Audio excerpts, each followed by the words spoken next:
In the world of law enforcement, some heroes have 4 legs and an unbreakable spirit. This is the story of a police dog whose persistence would unravel a mystery that everyone else had missed.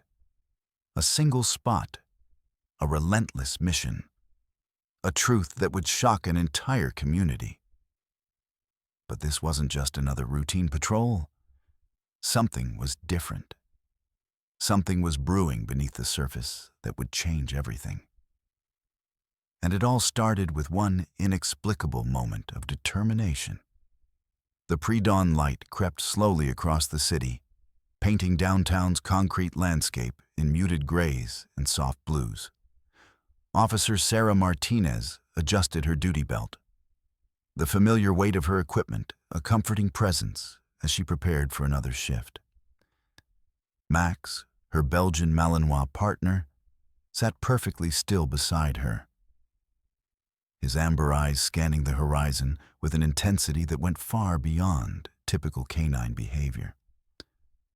They'd been partners for 18 months now, and Sarah had learned that Max was no ordinary police dog. Where other canine units followed commands, Max seemed to anticipate situations before they unfolded. His instincts were almost supernatural, a sixth sense that went deeper than training, deeper than the bond between handler and dog. Their patrol route that morning wound through the city's downtown corridor, a maze of brick buildings, narrow alleys, and intersections that held decades of urban history. Max moved with a fluid grace, his muscular frame alternating between relaxed patrol stance and sudden, electric alertness. Something about this morning felt different. Sarah could sense it in the way Max's ears would suddenly twitch, how his body would go rigid at the most unexpected moments. 3 times now, no, 4, Max had fixated on a specific street corner, not just glanced or paused, but locked onto it with a laser-focused intensity that sent shivers down Sarah's spine. The first time, she'd attributed it to a random scent or some minor distraction. By the third occurrence, dismissal was no longer an option. "What are you seeing, boy?" she whispered, watching Max's powerful frame coil like a spring, his gaze burning into a nondescript brick wall that seemed utterly unremarkable to any human eye. The wall was old, weathered, part of a building that had likely stood for decades, witness to countless city stories. Max's response was subtle, but unmistakable. A low, almost imperceptible growl rumbled in his chest. Not aggressive, but purposeful. A communication that transcended human understanding. Something was here. Something important. Something that demanded attention. Little did Sarah know that Max's persistent fixation was about to unravel a mystery far more complex than any routine patrol. A mystery that would challenge everything she thought she knew about her job, her city, and the extraordinary communication that can exist between a dedicated officer and her most trusted partner. The city held its breath, unaware that this moment, this unremarkable morning, was about to become anything but ordinary. The precinct was a living, breathing organism, pulsing with the rhythmic heartbeat of urban law enforcement. Fluorescent lights flickered overhead, casting a stark white glow across rows of desks cluttered with case files, half-empty coffee mugs, and the accumulated detritus of countless investigations. Morning shift was always the most intense. A kaleidoscope of activity where night's mysteries transformed into day's documented realities. Officer Sarah Martinez stood slightly apart from the chaos, her fingers tracing the outline of the street map she'd carefully marked that morning. Max sat beside her, a study in disciplined stillness, his muscular frame a testament to years of specialized training. Yet something about him suggested something more. Something deeper. A presence that went beyond standard canine protocol. Captain Robert Hernandez watched her from his office doorway, a man whose entire career was built on reading between the lines. 25 years in law enforcement had etched lines of experience into his face. Each wrinkle a story, each gray hair a silent witness to countless urban mysteries, solved and unsolved. "Martinez," he called, his voice a gravelly summons that cut through the precinct's background noise. The office was a museum of law enforcement history. Commendations lined the walls, some faded, some gleaming with recent polish. Photographs captured moments of triumph and tragedy. Officers who had made a difference, those who had paid the ultimate price. A memorial wall that spoke volumes about the thin blue line that separated order from chaos. Sarah entered, Max moving with her. Not just as a partner, but as an extension of her professional presence. Her map was spread across Hernandez's desk, the marked location a red circle that seemed to pulse with unspoken significance. "Tell me about the wall," Hernandez said, his tone carefully measured. She described the morning's patrol, Max's unusual behavior, the specific street corner that had captured the dog's unprecedented attention. Each word was chosen precisely, professional, yet tinged with an undercurrent of something more. Intuition. Something her years of training told her not to ignore. Max remained perfectly still, but his amber eyes seemed to hold a conversation of their own. They darted between Sarah and the captain, watching, analyzing, processing information in a way that defied typical canine comprehension. Hernandez leaned back, a complex emotion playing across his features. Recognition, concern, something that suggested the wall was more than just a random point of interest. "That's an interesting section of town," he said, the pause laden with unspoken meaning. The precinct continued its morning symphony around them. Phones rang, keyboards clattered, coffee machines hummed their monotonous tune. But within this small office, something had shifted. A moment of potential, a narrative about to unfold. The wall held its secrets. Max seemed to know something. And Sarah Martinez was about to discover that some mysteries are not meant to remain hidden. Outside, the city continued its relentless pulse, unaware that a story was beginning to take shape. One that would challenge everything they thought they knew about routine, about justice, about the invisible lines that separate what is seen from what remains deliberately unseen. The city archives were a cathedral of forgotten narratives, a sanctum where memories were preserved in meticulously organized chaos. Rows of metal shelving stretched like an endless maze, each shelf a timeline of urban evolution. Dust motes danced in shafts of filtered sunlight, creating an ethereal atmosphere that seemed to blur the lines between past and present. Archivist Elena Rodriguez moved with the practiced grace of someone who had spent decades navigating this labyrinth of historical documentation. Her fingers, slightly stained with decades of handling aged documents, moved with surgical precision. Silver-framed glasses perched precariously on the bridge of her nose, a testament to countless hours of careful research. Sarah Martinez stood out in this scholarly environment, her police uniform a stark contrast to the muted browns and grays of the archive. Max sat beside her, his muscular frame a study in disciplined stillness, yet radiating an energy that seemed to make the very air around him vibrate with potential. "This corner," Sarah repeated, her finger tracing the map's red-circled location. "Something doesn't add up." Elena's response was measured, professional. But something in her eyes, a momentary flicker of recognition, quickly masked, suggested there was more to this story than a routine investigation. The first document she retrieved was a property transfer from 1947. The paper was a fragile thing, edges brown and brittle, held together by the archive's careful preservation techniques. typewritten text spoke of a routine property transaction.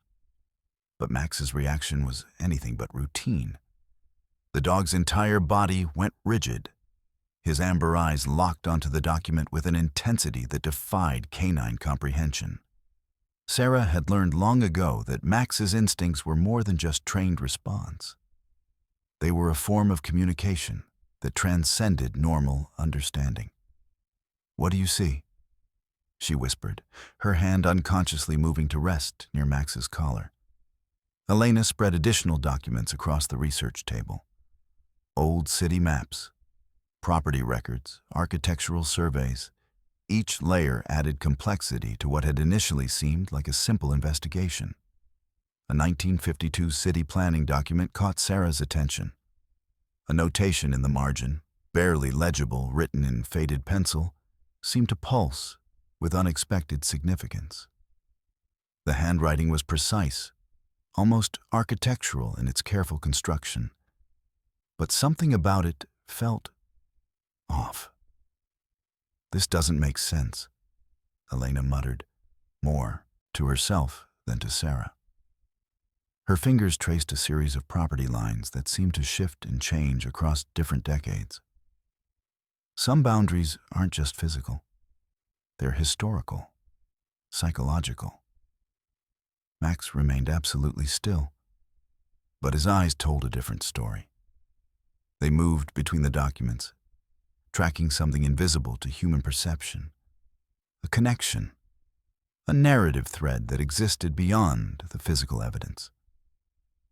Outside, the city continued its relentless rhythm. Traffic hummed. People moved about their daily lives, completely unaware of the historical drama unfolding in this quiet archive. Sunlight continued to filter through high windows, casting long shadows across rows of meticulously organized history. Captain Hernandez's earlier reaction replayed in Sarah's mind. The careful way he had responded, the momentary recognition that had flickered across his face. This was more than a routine investigation. This was something deeper. Something that had been waiting, perhaps for decades, to be uncovered. "Some stories," Elena said softly, her voice carrying the weight of historical knowledge, "never truly disappear.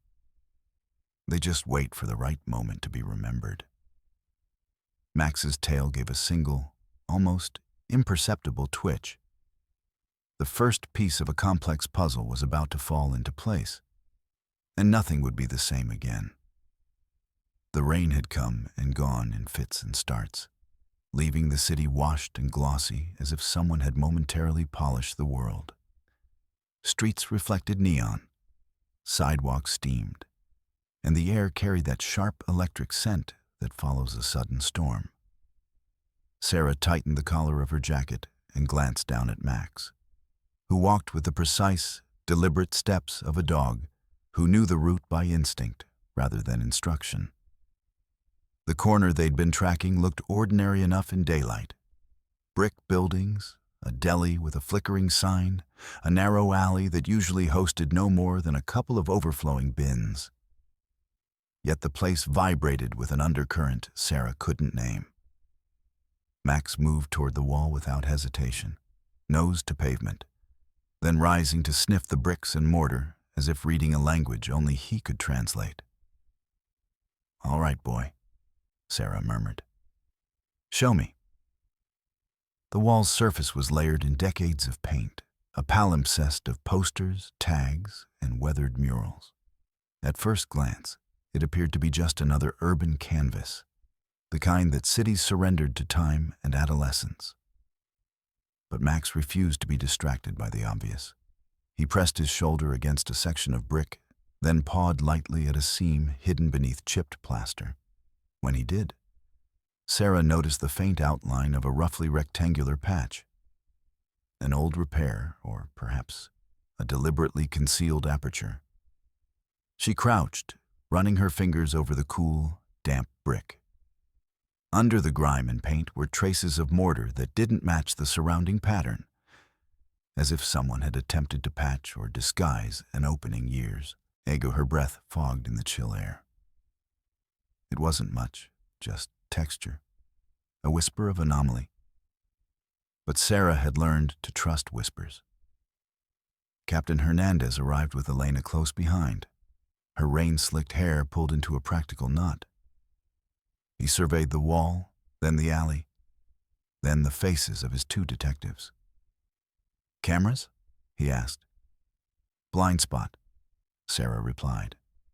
"Covers the alley from the deli's awning, but not this section of the wall." Elena crouched beside Sarah, her fingers gentle as they brushed a flake of plaster away. Underneath, a darker rectangle emerged. An old patch job that revealed, for the first time, the shadow of something embedded in the wall. "This looks intentional," she said. "Not a collapsed brick. Whoever did this didn't want it obvious." They worked methodically. Hernandez called in a forensic unit to photograph and catalog. Sarah kept Max close, watching him as carefully as she watched her own heartbeat. He nosed at a small rusted loop set flush against the brick, and when Sarah tugged it with gloved fingers, it gave with a groan that sounded far older than its metal warranted. A panel, not more than 2 feet across, fell inward, releasing a breath of air that smelled of dust and old paper. Beyond it yawned a narrow shaft, black as a well and edged with crumbling mortar. A ladder descended into the darkness, its rungs slick with age. The opening hitched a memory in Sarah's chest. Half-remembered reports of old basements and contractor snafus, rumors that had never risen to the surface. Now the city offered a tangible entrance. Hernandez frowned, his decades of caution kicking in. "We secure the perimeter. No one goes down without lights and backup." Elena's face had gone pale, as if she'd been transported back to a moment she had hoped remained buried. "There are records. Old permits, subterranean access notes. Mentions of service corridors and storage under this block. They were supposed to be sealed after the redevelopment in the 70s. If this has been opened since then, who kept it hidden? And why?" Sarah felt the familiar tightening of responsibility. The line between curiosity and duty had already blurred. Opening the shaft had made the question immediate, a demand rather than a suggestion. She retrieved her torch and harness without hesitation. Max whined softly, his eyes locked on the dark, as if he could see the same shadows she couldn't. "We'll go together," she said. "2 at a time. Elena, you stay above and pull records. Hernandez, get the forensics team to log everything. If there's anything down there, it won't be left to weather and rats." They descended in pairs. Hernandez and a uniformed officer first, then Sarah with a member of the forensic unit, the latter vibrating under each careful step. The air grew cooler and wetter as they moved downward. The torchlight carved rings into the dark, revealing a narrow corridor of stone and brick. Old pipes clung to the ceiling, some broken and dribbling, others sealed with a craftsperson's care. The corridor bent sharply, forcing them to move slowly and listen for echoes. At the corridor's end, they found a small room, no larger than a storage closet, its floor layered in dust so thick for so long that their footsteps left black prints like temporary signatures. Shelves lined one wall, and on them sat objects that should have belonged to another era.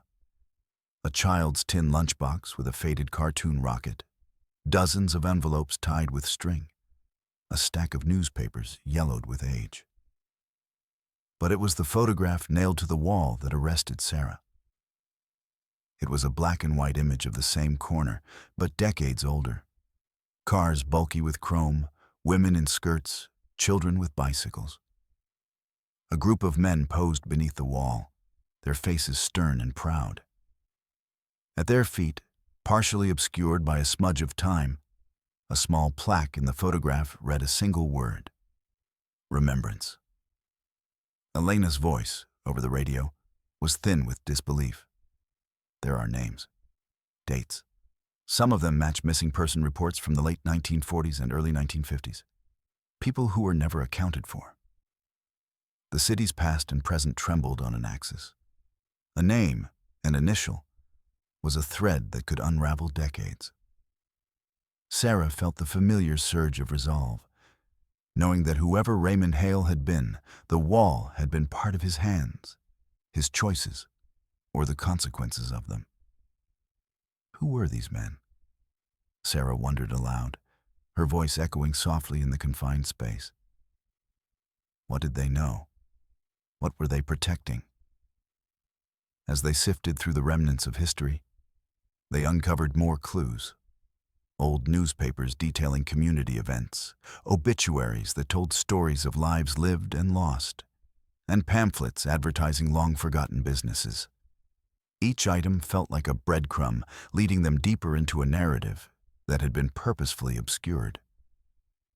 Max, ever vigilant, moved from shelf to shelf, sniffing and exploring as if he sensed the weight of the past pressing down on them. He paused at a small, leather-bound journal, its pages crumbling and delicate. Sarah carefully lifted it, the weight of it feeling significant in her hands. As she opened it, the faint scent of aged paper wafted up, mingling with the musty air. The entries were written in a hurried script, detailing daily life and observations from the late 1940s. The last few pages, however, were filled with frantic scrawls, mentioning fear of being watched and whispers of something sinister lurking beneath the surface of the community they thought they knew. The final entry ended abruptly, mid-sentence, leaving a sense of urgency unanswered. This is it, Sarah breathed, her heart racing. This is a direct connection to what happened here. These men, this wall, it was all part of something larger. Hernandez, now joined by more forensic officers, took a moment to examine the items they were uncovering. If this wall was a hiding place, it may have been used for more than just storage. What if it was a refuge or a trap? The implications hung in the air heavily, and Sarah felt a chill race down her spine. The sense of urgency intensified as they began to piece together the puzzle. Each artifact held the potential to unlock secrets that had been buried for decades. As they continued their search, the room began to fill with the sounds of the outside world creeping in through the narrow entrance. The city continued its relentless rhythm, unaware of the unfolding drama beneath its streets. The rain had returned, tapping against the manhole covers, drowning out the noise of the city while somehow intensifying the atmosphere of mystery and suspense that surrounded them. They worked late into the night, the glow of flashlights illuminating the room like a clandestine operation. Hours passed, and the air grew heavy with anticipation. They had unearthed a trove of artifacts, but it was the photograph and the journal that anchored their thoughts. What had happened to the men in the image? What had they known that had been lost to time? As Sarah meticulously cataloged the items, she couldn't shake the feeling that they were being drawn closer to something momentous. A revelation that could change everything they thought they understood about their city and its history. How many more secrets are hiding in this wall? She mused, looking up at Max, who seemed to sense her apprehension. He gazed back at her, his amber eyes steady and reassuring. Tomorrow, she whispered, feeling a surge of determination. Tomorrow we dig deeper. We figure out who these men were and why they chose to protect whatever was hidden here. Max wagged his tail slightly, as if to say he was ready for whatever lay ahead. As they prepared to leave the hidden room, Sarah took one last glance at the photograph, the faces of the men watching her with a silent plea. Their story was not yet over. It was only just beginning to unravel.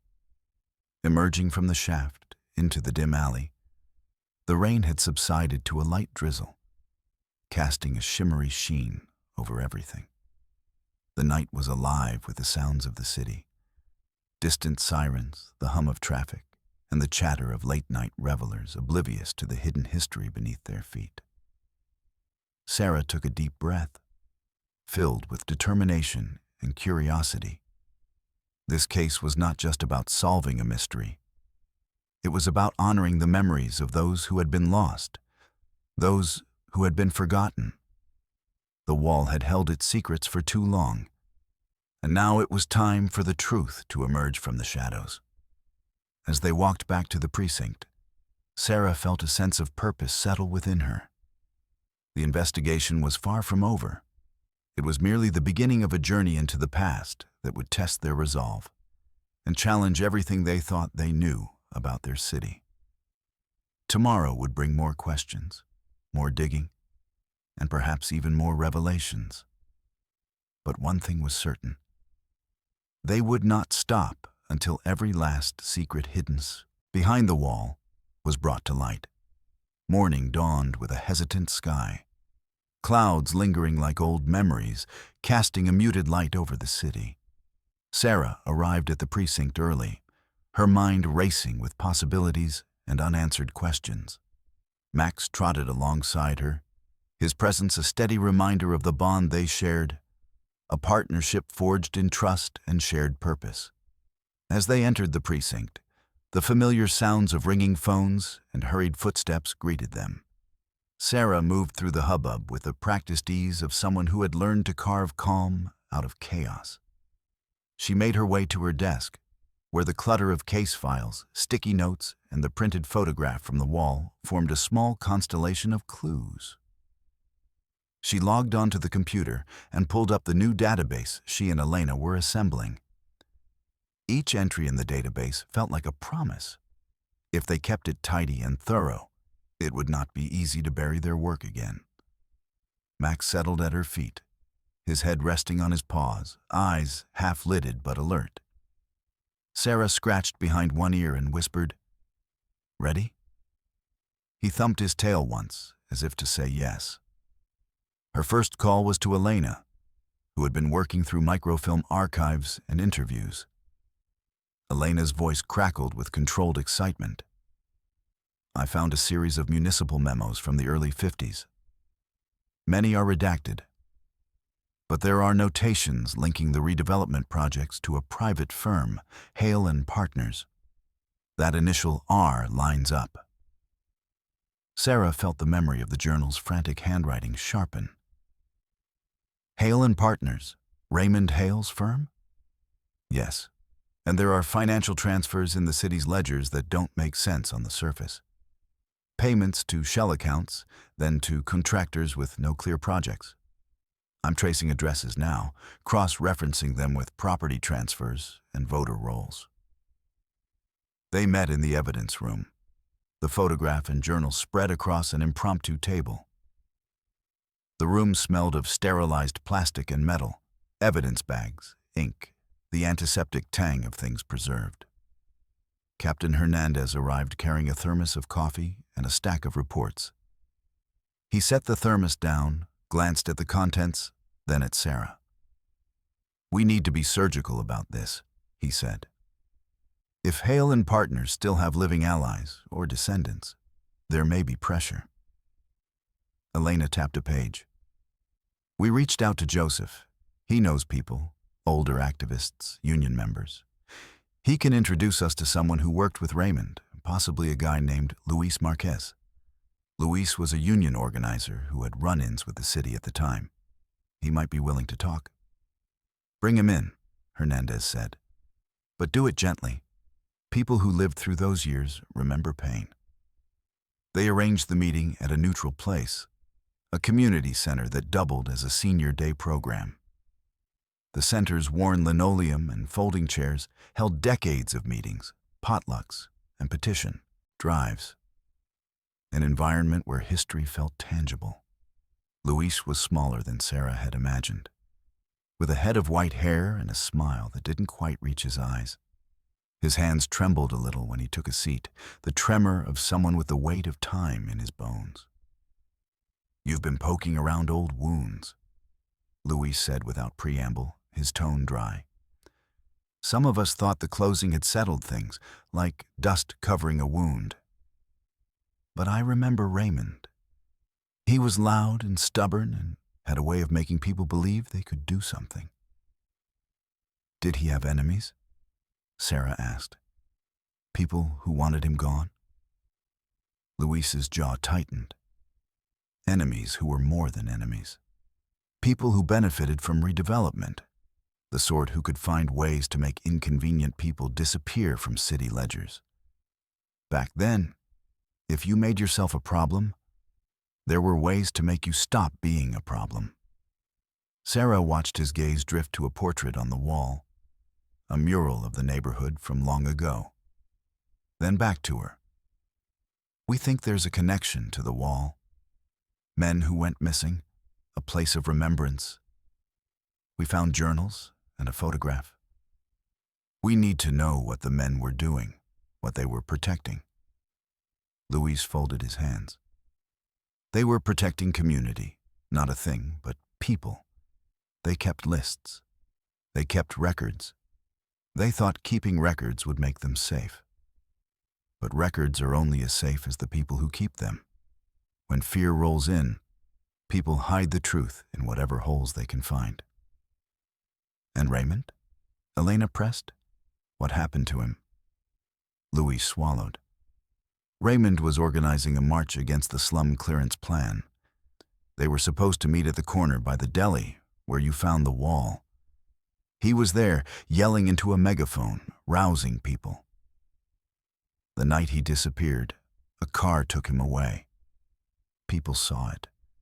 But who ran it? It was too smooth, like the city had rehearsed the forgetting. Hernandez's fingers drummed the table. "Did anyone report the car? A license? A description?" Names were given, but the reports vanished.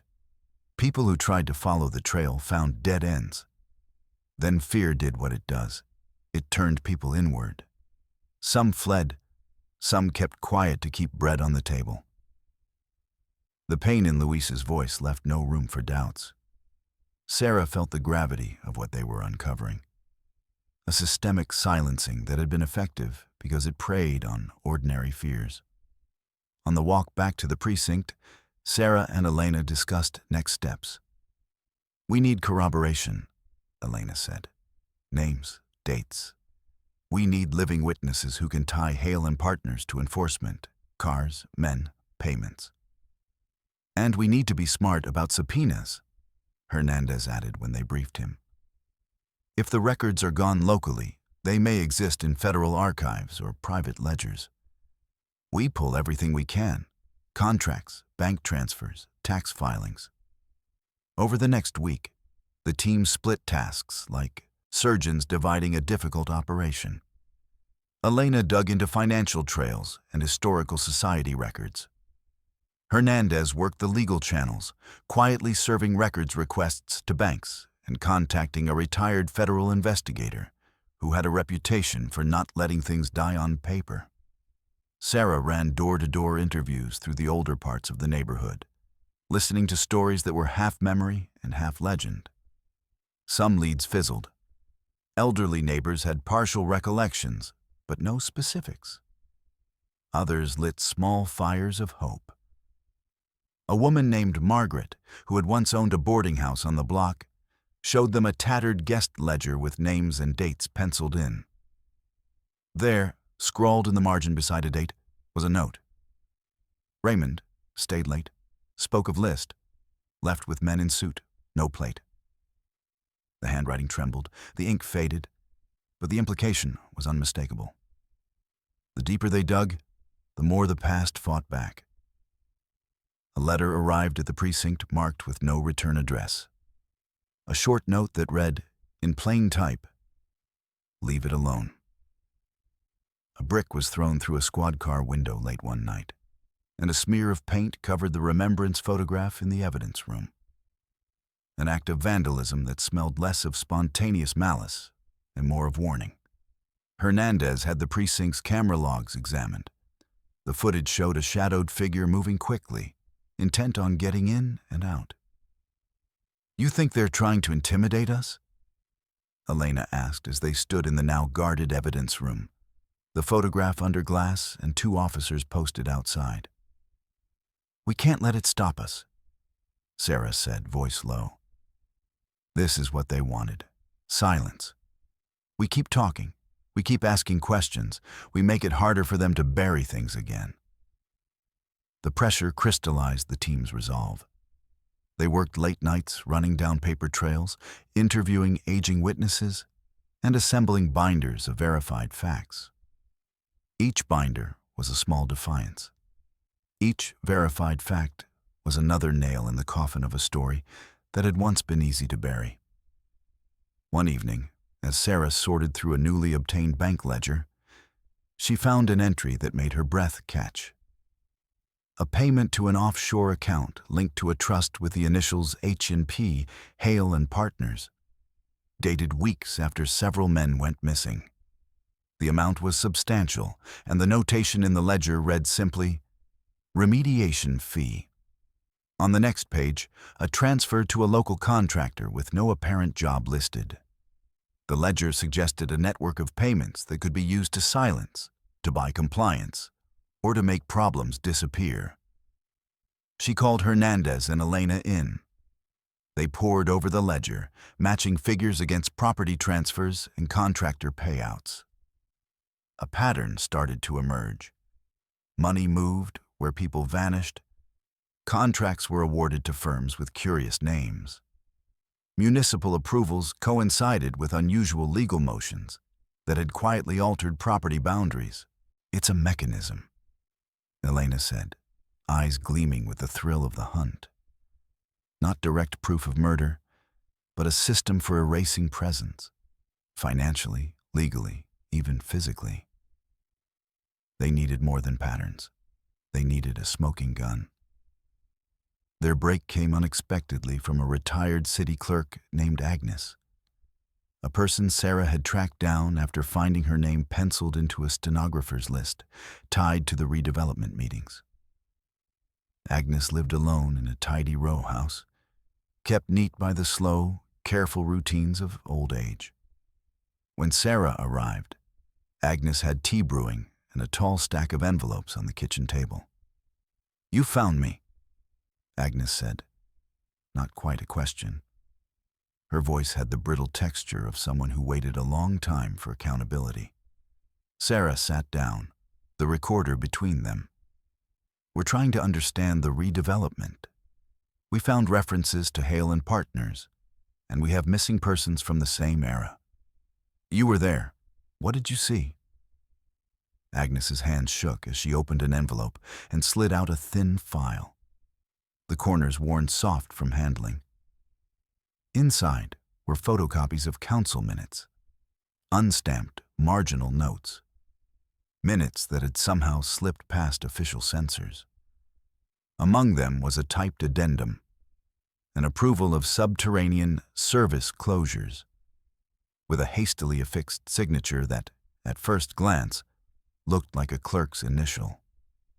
Beneath the signature was a note in a different hand. "Hale Oversight, expedited." Next to it, someone had scrawled a name, Raymond Hale. "Why were these minutes hidden?" Sarah asked. Agnes looked away. "Fear. People were told it was for progress. We were told to keep quiet or risk our pensions, our house, our safety. I filed a copy for my own records and hoped someone would look after it someday." "We're looking now," Sarah said softly.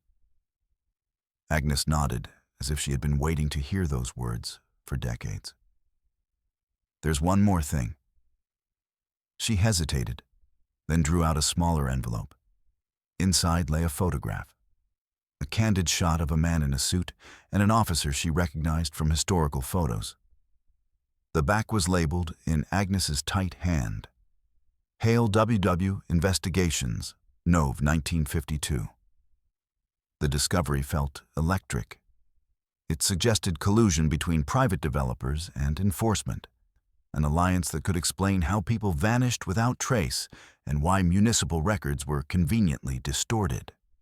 They brought the photograph to the lab for analysis. The lab's report, when it came back, suggested the image had been developed using techniques consistent with 1950s photography, and the non-destructive image enhancement revealed a license plate number on a car in the background. Only partially legible, but legible enough for a match. They traced the plate to a vintage vehicle registered to a shell corporation with ties to Hale and Partners. The chain of evidence tightened like a rope being slowly pulled taut. With leads converging, Sarah felt the world narrow to a point of focus. They had bank records, minutes, witness testimony, photographs, and ancient pages written in a shaking hand. Still, there was one unmissable absence: a body, an arrest, a confession. The system of erasure had been meticulous. The people with means had learned how to make things stop being counted. Public interest ramped up as the team released vetted information through a cautious press strategy Hernandez approved. The story of the hidden chamber, the photograph, and the ledger made headlines. Opinion pieces argued about the city's moral debts. Neighbors who had once been reticent began to call the precinct with memories they had stuffed into drawers. Some called offering more documents. Others called to warn the investigators to be careful. As the city's attention coalesced, corners of the old power structure stirred. Anonymous letters multiplied, and officials who had been content to ignore the past adopted a posture of measured concern. On a rainy morning, Sarah received an unexpected visitor in the precinct, an aide to a current council member, who thanked them for their work and politely requested that they consult with higher-ups before releasing further sensitive materials. The message was polite but unmistakable. There were people who preferred a controlled narrative. Sarah felt the familiar tug between duty and pressure. She knew the right thing to do: pursue truth, publish what they found, and let the justice system run its course.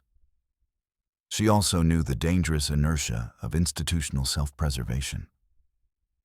That night, long after the precinct had emptied, Sarah sat under the blue light of her desk lamp. The photograph of the men beneath the wall was face up next to her notebook. Max snored softly on the floor, one ear twitching occasionally. She thought of Raymond Hale. If he was the architect of much of the city's transformation, he was also the man whose decisions may have cost lives. She thought of the ledger's remediation fee, of Margaret's faded handwriting, of Agnes's courage in hoarding forbidden minutes. She wrote until her hand cramped, organizing testimony and timelines, imagining the mosaic that would form when all the pieces fit. Somewhere between the pages of correspondence, the bank records, and the faded journal entries, she could see the silhouette of a systemic wrongdoing. It would take patience, proof, and the courage to withstand threats. But silence had already had its innings. It was their turn to speak. Before turning in for the night, Sarah stepped out onto her small balcony. The city glistened under street lamps and rain, its surfaces reflecting 1,000 private stories. She breathed in the wet air and thought of all the people who had carried secret burdens for decades. She touched the photograph in her jacket pocket. Raymond's faint initial inked long ago, and promised herself that they would not let this story end in whispers. "Tomorrow," she said to Max, who lifted his head and wagged once, decisive as ever. "Tomorrow we bring them all back into the light." And beneath the city, behind layers of paint and plaster, the wall watched on in patient silence. The ties that bound past and present had been tugged loose, and the unspooling had begun. The days that followed felt as if they were being measured in tremors. Every new discovery caused another ripple through the precinct, the council chambers, and the neighborhoods that had once been quiet with resignation. The city no longer regarded the alley and its hidden aperture as an oddity. It had become a litmus test for how the present would reckon with the past. Sarah found herself pulled in multiple directions at once. There were interviews to schedule, subpoenas to draft, and families to console, each request pressing against the same finite hours of the day. Yet even amid the administrative grind, moments of human clarity cut through the noise. A grandson running a thumb over his grandfather's name on a photocopied newspaper clipping. A woman who wept while folding a brittle shirt into an evidence bag. A teenager holding a candle at a vigil and reciting names as if they were prayers. Those small acts reminded Sarah that the investigation was not simply an accumulation of documents. It was a resurrection of stories. The precinct instituted a rotating security detail for the team. Officers with plain clothes and steady hands walked the halls. The evidence room gained additional locks and a discreet camera feed, monitored by a trusted tech. Hernandez, pragmatic and resilient, insisted the team maintain visibility without bravado. "We protect the facts and the people who bring them," he told them. "Let the truth be the armor we wear." As the legal work advanced, Elena discovered an anomalous packet tucked within a box of municipal correspondence. It contained a series of internal memos, carbon copies so faint that the typewriter keys seemed to whisper rather than declare. The memos were exchanges between a mid-level public works official and a procurement officer. They discussed the need to streamline operations and to secure sites that might jeopardize redevelopment timelines. The memos were bureaucratic in tone, but pungent with implication. Somewhere in the dry language, there was an admission of intent to control narratives, to tidy messes without necessarily asking whose lives were being tidied away. They took the memos to a forensic linguist who worked pro bono with journalists and cold case units. The linguist, an austere woman named Dr. Meera Patel, rendered a cautious reading. The memos used euphemisms consistent with a culture of obfuscation. Certain verbs, secure, remediate, close out, appeared repeatedly, paired with temporal markers that coincided with the disappearances. Dr. Patel's analysis did not produce a smoking gun, but it offered the team rhetorical scaffolding. These documents showed pattern and policy, not the chaotic acts of isolated bad actors. Public response swelled. Community groups organized town hall meetings where families could speak, historians lectured at libraries, and an art collective painted a mural near the alley that depicted faces from the photograph emerging from bricks like ghosts laid to rest. The mural became a pilgrimage site overnight. People left notes, letters, and old keys at its base. The act of commemoration strengthened the resolve of those who had been watching from the margins for years. Not everyone celebrated. A faction of the business community argued that the investigation threatened the city's reputation and economic health. During one particularly heated televised debate, a developer invoked nostalgia for progress, arguing that forward motion required forgiveness for the ambiguities of the past. The statement stung. Sarah listened in the precinct kitchen, where officers hovered with mugs of coffee, and felt a familiar knot. Progress, when unscrutinized, could become an alibi for injustice. The team pursued the ledger's threads further and discovered that some of the shell corporations had been dissolved or absorbed into newer entities. Elena worked with a tenacious financial crimes attorney to map corporate genealogies, pulling on threads that led through offshore accounts, trust arrangements, and a scattering of anonymous nominees. As they traced ownership, a pattern of plausible deniability emerged. Initials on documents, proxies acting in the background, and paper trails that blurred into fog right when they needed clarity. Even as their paper map of the conspiracy grew, the human map strained under time's attrition. Many witnesses were elderly. Memories had softened at the edges. Some refused to speak, their silence barricaded by fear and old bargains. Others spoke with a precision that startled. A woman who remembered the make of a car, a man who recalled the exact phrase used in a meeting, a teenage boy whose mother had been present at a rally and later left town in the dead of night. Each memory added a color to the monochrome ledger. One of the most wrenching meetings took place in a modest living room where the family of a missing man had gathered. A framed photograph of him rested on the coffee table. A man in his 30s, with a jawline set by stubbornness and a smile that softened only in private. His daughter, now in her 70s, had brought along a small paper packet tied with string, letters her father had written to her mother in the months before he disappeared. Sarah read them slowly. The letters contained ordinary details: bread price fluctuations, neighborly squabbles, plans for a community meeting, underscored by an urgency that crystallized in small lines. "Don't let them take the list," one sentence read. "Keep it hidden. Trust only Luis." The packet provided nothing forensic, but it offered motive and heart. The emotional context sometimes felt like the most damning evidence of all.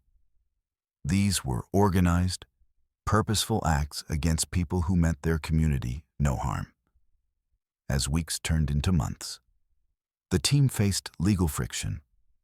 A well-funded attorney representing a current corporation with ancestral ties to the shell firms pushed back with aggressive litigation designed to slow subpoenas and intimidate witnesses. The city issued tentative statements attempting to distance contemporary officials from historical actions.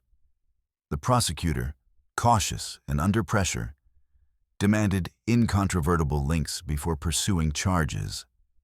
A high bar, given the passage of time and the cleverness of the cover-up.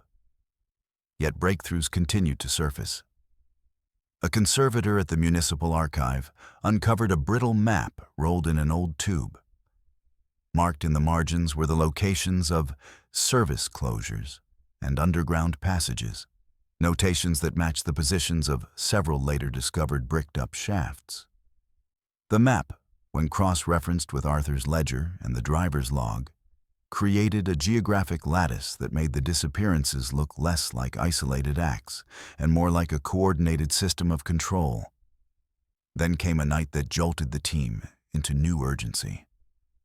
A fire, small but deliberate, was set in a storage locker rented by a historian who had been cataloging artifacts related to the case. The blaze consumed papers and singed a stack of transcripts, yet some materials survived. Someone had tried to stop memory from being reconstructed, and they had been reckless enough to use flame. The arson investigation broadened the scope of the inquiry. Intimidation had turned to sabotage. The arson intensified protections, but also hardened resolve. Community vigils multiplied, and more witnesses stepped forward with precious artifacts, ledgers, photographs, even a sealed envelope marked, "If anything happens to me." Each item was a small act of courage, delivered into the hands of a team that had learned to guard both evidence and people. The crescendo of months of work culminated in a constrained victory. A judge signed a warrant allowing the team to excavate a sealed municipal lot identified in several cross-referenced records. The excavation would be delicate and public, a physical unearthing that matched the symbolic unearthing already underway in newspapers and hearts. They prepared with the slow precision of those who knew how fragile truth could be when exposed.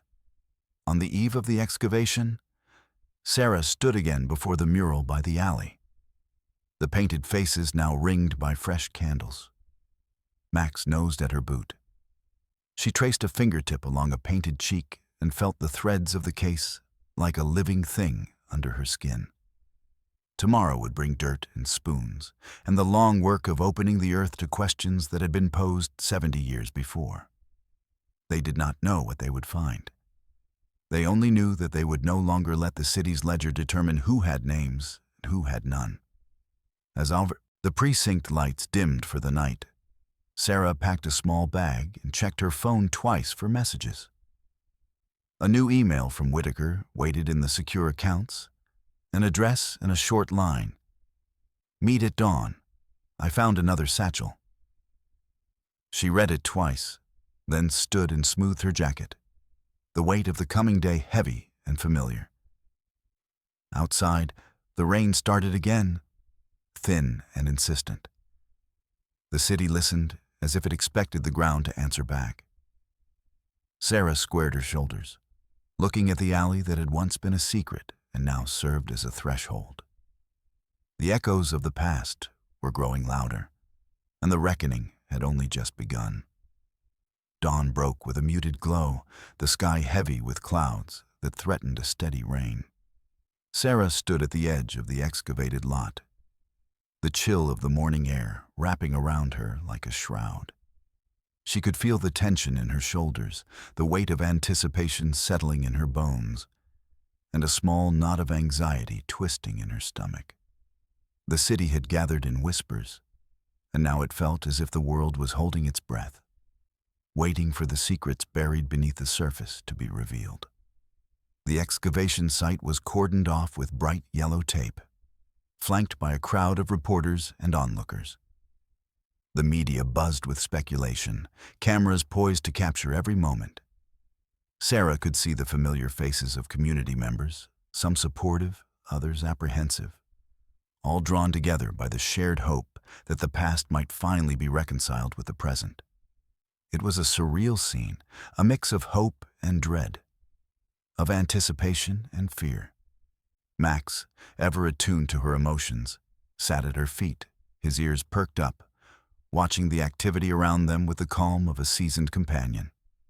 Sarah knelt down to scratch his head, grateful for his steady presence. "Today's the day, buddy," she whispered, her voice barely above the morning hum. "Let's find out what really happened." Hernandez arrived, his demeanor serious yet resolute. "We're ready," he said, glancing around at the gathered crowd and the media. "The excavation team is in place, and we've briefed them on the potential for finding evidence. We may uncover human remains, or we may find nothing at all. But either way, we have to be prepared for the worst reactions from both sides. Those who want answers, and those who prefer silence." Sarah nodded, feeling the gravity of his words. "We'll handle it," she assured him. "We've come too far to turn back now." The resolve in her voice surprised even her. She was determined to see this through to the end, no matter how daunting the task ahead might be. As they waited for the excavation crew to begin, Sarah took a moment to look over the gathered crowd. Families stood together, some holding signs demanding justice, others clutching photographs of loved ones who had disappeared. She recognized a few faces from the community meetings, those who had shared their stories, their pain, and their hope for closure. The emotional weight of it all pressed on her chest, a reminder of why they were fighting this battle. Finally, the lead archaeologist stepped forward, a woman named Dr. Lisa Chen, who had experience in urban excavations and forensic anthropology. She wore a hard hat and looked every bit the professional, her expression focused as she addressed the crowd.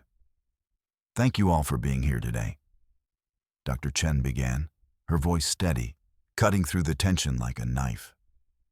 "What we're about to do may uncover important historical evidence regarding the disappearances of several individuals linked to community organizations of the 1940s. We'll proceed with care, and I ask for your patience and respect as we work." With that, the excavation team began to remove the top layers of soil. The gentle sound of shovels scraping against the earth echoed in the quiet morning, punctuated by the occasional click of cameras. The crowd watched with a mix of hope and anxiety. the air thick with unspoken questions, each person wondering what they might discover in the layers of history buried beneath their feet. As the first few feet of soil were removed, Sarah could see the outlines of objects taking shape beneath the surface. The archaeologists worked methodically, sifting through the earth with precision, their focus unwavering. Each shovel full of dirt felt like a heartbeat, a pulse of the city's history being unearthed, a testament to the lives that had been intertwined with the very ground they stood on. Hours passed, and the layers of soil gave way to something more solid. Broken concrete slabs and, at last, what appeared to be fragments of wooden crates. The archaeologists carefully cleared the debris, revealing the remnants of items long buried. Each discovery was catalogued, and Sarah felt her heart race with each new find, her excitement mingling with a sense of urgency. "Look here," one of the archaeologists called out, excitement lacing her tone. "I think we've found something." The crowd shifted forward, a collective breath held as they leaned in to see. The archaeologist held up a small, rusted metal box, its edges corroded but intact. It bore no markings, but its very presence sent a ripple of excitement through the gathered crowd. Sarah's pulse quickened. This was it, the first tangible evidence that might connect the past to the present, a key to unlocking the mysteries that had haunted the community for decades. Dr. Chen carefully handed the box to her assistant, who placed it on a nearby table. "We'll open this on site, but we need to be cautious. We don't know what's inside or what we may uncover." As the team prepared to open the box, the atmosphere was electric. The crowd murmured, anticipation hanging thick in the air. Sarah could feel the weight of many eyes upon her as she stepped closer, instinctually wanting to be part of the moment. The box was gently pried open, and the crowd fell into a hushed silence, the kind of silence that felt alive with potential. Inside, they found a collection of items, old photographs, letters, and what appeared to be a diary. Sarah recognized the handwriting immediately. It was the same scrawl as in the journal they had found weeks earlier. "This is incredible," she breathed, feeling a surge of hope and dread all at once. Dr. Chen carefully lifted the diary, opening it to reveal pages filled with inked thoughts, many of them dated around the time of the disappearances. The diary's entries were a mix of mundane daily life and urgent pleas for help, cautioning against the growing dangers surrounding the community's organizing efforts. One particular entry caught Sarah's eye. "They watch us from the shadows. I fear for my life and the lives of those I care for. We must keep the list hidden. If they find it, everything we've worked for will be lost." The words resonated deeply, a haunting echo of the fears that had plagued those involved in the struggle for community rights. Sarah felt the weight of those words settle over the crowd, a palpable reminder of the stakes involved in their fight for justice. It felt as if the air had thickened, suffused with the collective anxiety of those who understood that knowledge could be both a weapon and a burden. As the archaeologists continued to sift through the box, more photographs emerged, images of smiling faces, gatherings, and protests. Each photo captured a moment in time, a snapshot of lives filled with hope, activism, and camaraderie, now overshadowed by the darkness of their fates. The crowd began to murmur as recognition spread. Some of the faces were familiar, the relatives of those who had long been lost.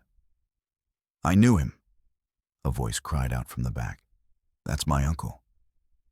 The emotion in the crowd intensified, families embracing one another, tears streaming down faces as they recognized their loved ones in the photographs.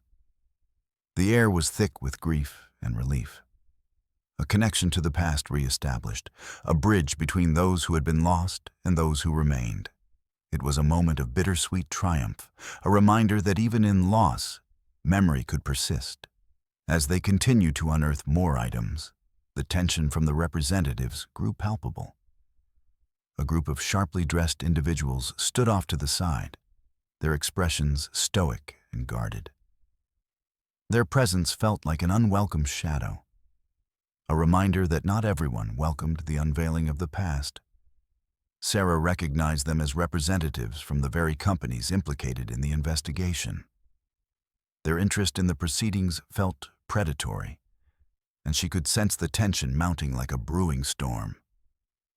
"Keep an eye on them," Hernandez said quietly, approaching Sarah as he followed her gaze. "We can't let them intimidate anyone here today." "I don't trust them," Sarah replied, her voice low but firm. "This is bigger than they realize, and they know it. They're here to protect their interests, and we have to be prepared for the pushback." As the excavation progressed, the unearthed items continued to reveal more about the lives of those who had disappeared. The diary recounted the struggles of community organizing, detailing meetings held in secret, the threats they faced, and the power dynamics at play. The final entries spoke of desperation, of losing hope, and of the looming fear that had driven individuals into hiding. The last entry, hastily scrawled, read, "We must stand together, or we will all fall apart. If something happens to me, remember our fight." The words hung in the air like a ghost, a chilling reminder of the stakes involved. Sarah felt the weight of responsibility settle on her shoulders. She was not just uncovering history. She was preserving the memory of a struggle that had shaped the very fabric of their city. As the day wore on, the excavation yielded additional items: letters, old campaign flyers, and even remnants of fabric that had once adorned banners raised in protest.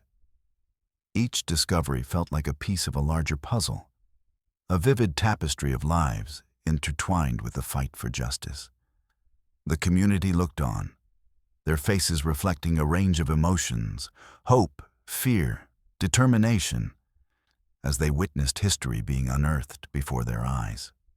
Finally, as the sun began to set, casting a warm, golden light across the excavation site, the team unearthed a final item: a small, weathered box, intricately carved and adorned with symbols that suggested it had significance beyond its physical form. Dr. Chen carefully opened it, revealing a collection of personal items: a locket, a watch, and a small notebook filled with names and addresses. "Names," Sarah whispered, her heart racing with anticipation. "These could be the connections we've been searching for." Her voice trembled with excitement and urgency. As the crowd gathered to witness the unveiling of the box, the atmosphere crackled with tension. The names written inside spoke of a community network, a list of individuals who had supported one another amidst the chaos. Each name was a reminder of the lives intertwined in the struggle for justice. And as families recognized the names of loved ones, the emotional weight of the moment deepened. But as they celebrated their discoveries, the representatives in sharp suits remained watchful, their presence a dark cloud looming over the day's triumphs. Sarah felt a knot tighten in her stomach, a reminder that the fight was far from over. She could see the wheels turning in their heads, calculating the implications of what had been uncovered. With the sun setting behind them, illuminating the faces of those gathered, Sarah felt a renewed sense of purpose. They had uncovered the first tangible evidence that could lead them closer to the truth. Yet the path ahead remained fraught with obstacles. The echoes of the past were growing louder, and she was ready to confront whatever lay ahead, for the sake of those who had been silenced. As the crowd began to disperse, Sarah stood with Max by her side, watching the last rays of sunlight fade into the horizon. The stories they had unearthed were not just relics of a forgotten past. They were living truths that demanded to be heard. The fight for justice had only just begun, and Sarah was determined to see it through, no matter the cost. That night, as Sarah lay in bed, she replayed the day's events in her mind, the weight of the discoveries settling like a comforting blanket. She thought of the diary entries, the photographs, and the names that had emerged from the shadows. Each item was a testament to the resilience of the human spirit, a reminder that even in the darkest moments, hope could still flicker like a candle in the night. But amidst the comfort of those thoughts, the looming presence of the representatives haunted her. They would not let this go easily. She could feel the tension in the air, the undercurrent of resistance that would inevitably rise as they dug deeper. The path to uncovering the truth would not be straightforward. It would be riddled with challenges, threats, and perhaps even attempts to silence them. Sarah pulled out her notebook and began to jot down her thoughts, her mind racing with ideas and plans for what lay ahead. They needed to prepare for the backlash, to fortify their support within the community, and to ensure that their investigation could withstand scrutiny. She knew they would need the voices of those who had suffered, families, activists, historians, to stand with them as they continued to peel back the layers of deception that had long shrouded the city's history. As she wrote, her determination solidified. The fight for justice was not just about uncovering the past. It was about honoring the lives of those who had been lost and ensuring that their stories were told. It was about dismantling the structures of power that had allowed such atrocities to occur without consequence. Each word she penned felt like a vow, a promise to those who had been silenced that she would not rest until the truth was revealed. The following morning, Sarah awoke with a renewed sense of purpose. She gathered her thoughts and formulated a plan. They would hold a community meeting to rally support, to share the findings from the excavation, and to strategize their next steps. It was essential to create a united front, to empower the community to speak out against the injustices that had occurred. At the meeting, Sarah stood before a gathered crowd, her heart pounding with anticipation. The room was filled with faces both familiar and new, all drawn together by a shared desire for justice. She began to speak, her voice steady as she recounted the discoveries from the excavation, the diary entries, and the names that had emerged from the shadows. "This is not just about uncovering the past," she said, her eyes scanning the crowd. "It's about reclaiming our history, about honoring those we've lost, and about ensuring that their stories are never forgotten. Together, we can make sure their voices are heard, that we hold those responsible accountable." The crowd erupted in applause, an eruption of emotion and support that sent a wave of energy through the room. Families stood, their faces lit with determination, ready to take up the mantle of advocacy for their loved ones.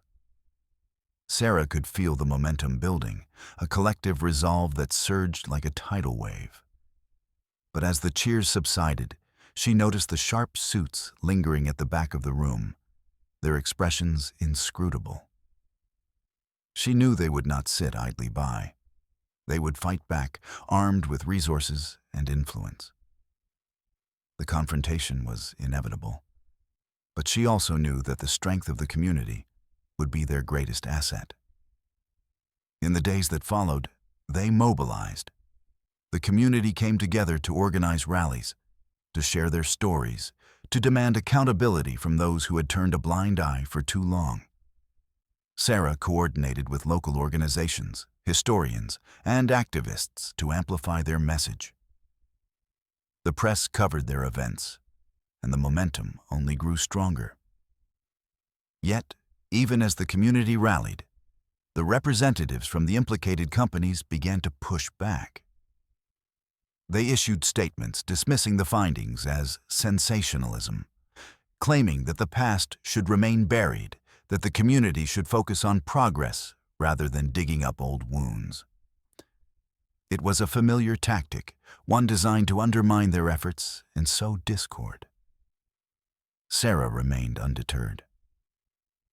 "They want us to be silent, but we will not be silenced," she declared at a press conference, her voice firm and unwavering. "We will continue to fight for justice, to uncover the truth, no matter the cost." As the battle for truth and justice intensified, Sarah and her team prepared for the inevitable confrontation. They knew the stakes were high, that the forces at play were powerful and well-connected. But they were driven by a collective promise. A promise to those who had been lost, to those who had fought for justice before them. The echoes of the past were growing louder, and Sarah was ready to confront whatever lay ahead, for the sake of those who had been silenced. With Max by her side and the support of the community behind her, she felt an unshakable resolve to see this through to the end. The fight for justice had only just begun, and she would not rest until the truth was uncovered and the lives lost were finally given the recognition they deserved.